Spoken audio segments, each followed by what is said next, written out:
Assalamualaikum warahmatullahi wabarakatuh. Nama saya Muhammad Faiz Ashraf bin Mas Fadilah. Nombor metrik 1191690.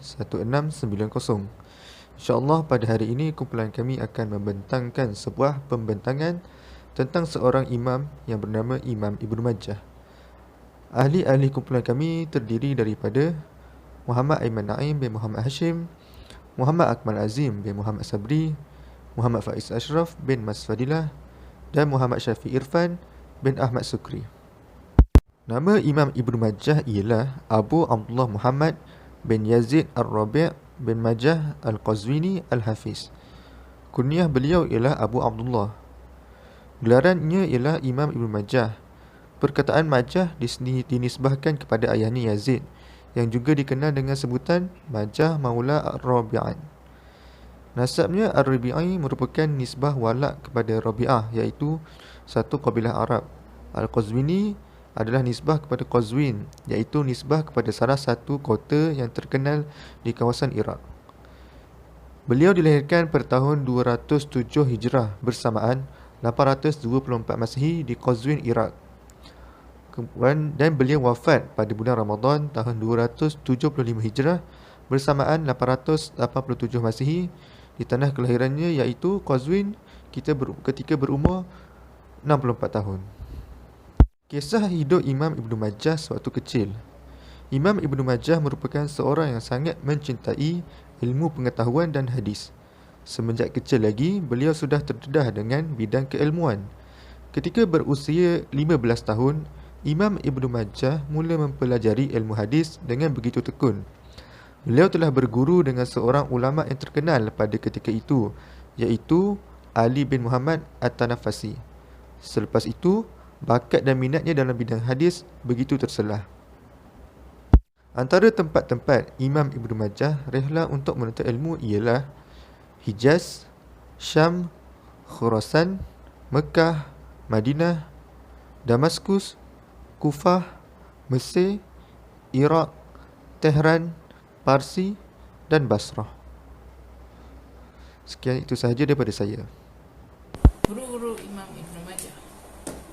Di antara gurunya ialah Ali bin Muhammad At-Tanafusi. Beliau adalah seorang hafiz dan Ibn Majah banyak meriwayatkan hadis daripadanya.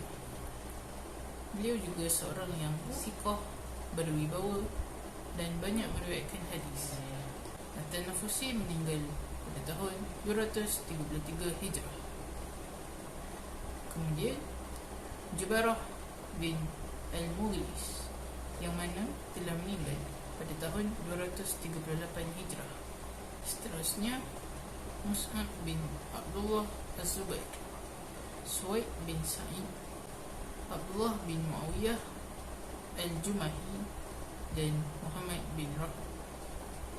Selain itu, Ibrahim bin Munzir Al-Hizami, yang merupakan salah seorang murid Imam Al-Bukhari dan meninggal pada tahun 236 Hijrah. Guru-guru lainnya iaitu Muhammad bin Abdullah bin Numair, Abu Bakar bin Abi Shaybah, Hisham bin Ammar dan Abu Sa'id Al-Ashsaj. Seterusnya murid-murid Imam Ibnu Majah. Di antara murid-muridnya yang paling masyhur adalah Abu Hasan Ali bin Ibrahim Al-Qatani, Muhammad bin Isa Al-Abhari, Abu At-Tayyib Ahmad Al-Baghdadi dan Sulaiman bin Yazid Al-Fami.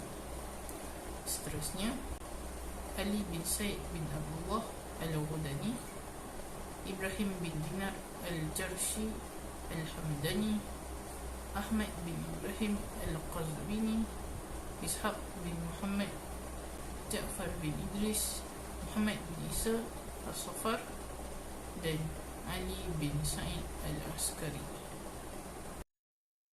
Okay, seterusnya kita ke bab hadis yang diriwayatkan oleh Ibnu Majah.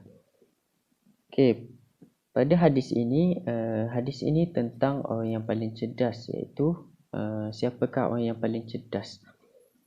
Okey, dalam hadis ini seorang lelaki daripada Ansar telah datang kepada Rasulullah sallallahu alaihi wasallam. Kemudian beliau itu bertanya kepada Rasulullah, wahai Rasulullah, orang mukmin manakah yang paling utama? Kemudian lalu Rasulullah menjawab, orang yang paling baik akhlaknya. Lalu orang Ansar tadi bertanya lagi, mukmin manakah yang paling cerdas? Iaitu orang mukmin manakah yang paling bijak? Kemudian beliau menjawab, baginda menjawab, iaitu orang yang paling banyak mengingati mati dan paling banyak baik persiapannya untuk menghadapi kehidupan yang setelah mati, iaitu kehidupan selepas mati. Okey, seterusnya kita pergi kepada hadis, antara hadis yang diriwayatkan oleh Ibnu Majah.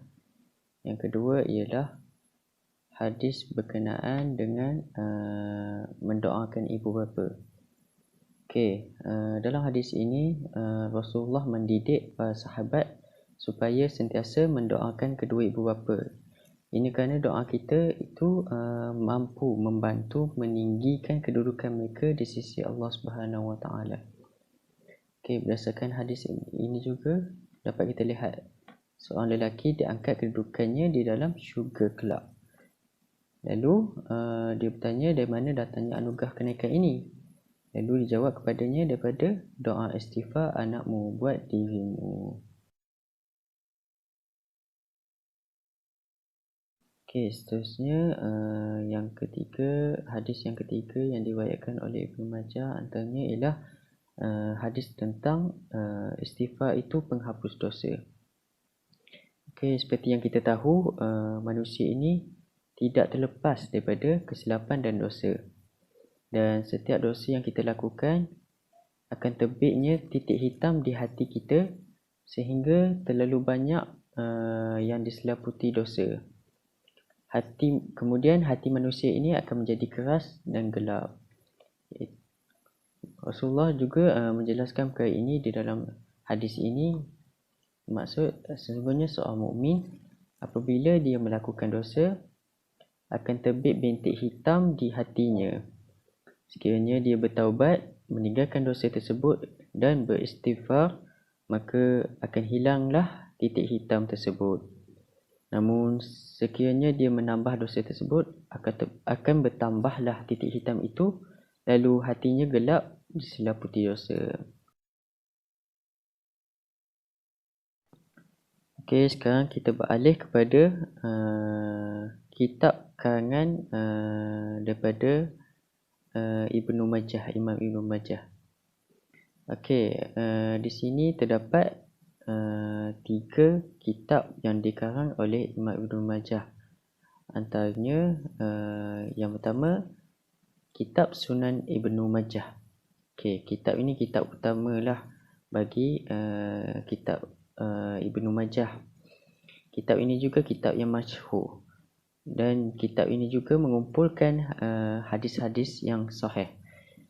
Kemudian kitab ini juga merupakan salah satu daripada Kutubus Sittah, iaitu kitab 6 yang dikumpulkan oleh ulama-ulama hadis dan dibagikan kepada 6 kitab hadis yang masyhur. Okey, kemudian di dalam kitab Sunan Ibnu Majah ini terdapat 4,341 hadis, kemudian terbahagi menjadi 37 bahagian, iaitu 4,341 hadis ini terbagi di dalam 37 bahagian. Kemudian dalam 37 bahagian itu terdapat sebanyak 1,515 bab. Okey, dipecah-pecahkan menjadi bab. Okey, kitab yang kedua karangan Imam Ibnu Majah antaranya ialah kitab tafsir Al-Quran.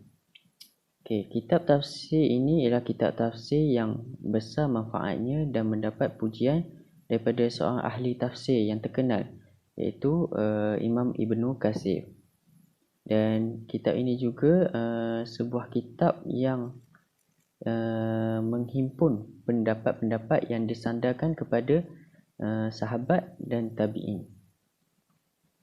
Okey, seterusnya kitab yang ketiga yang dikarang oleh Imam Ibnu Majah ialah kitab tarikh. Kitab ini ialah kitab yang menghuraikan tentang biografi para perawi hadis sejak awal hingga pertengahan abad ke-3 Hijrah.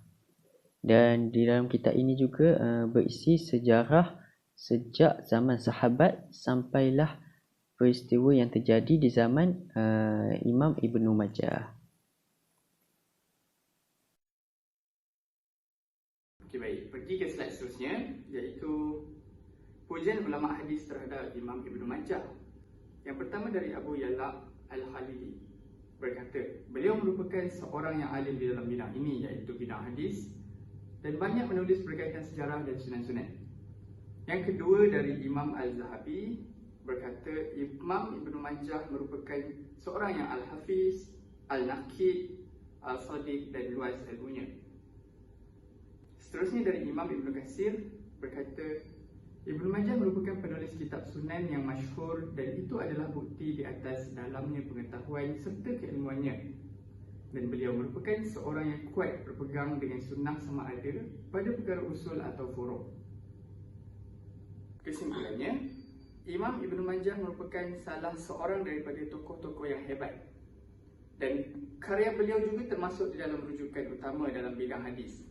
Ini kerana keilmuannya diakui dan dipercayai oleh para ulama yang sesama dengannya atau yang datang selepas daripadanya.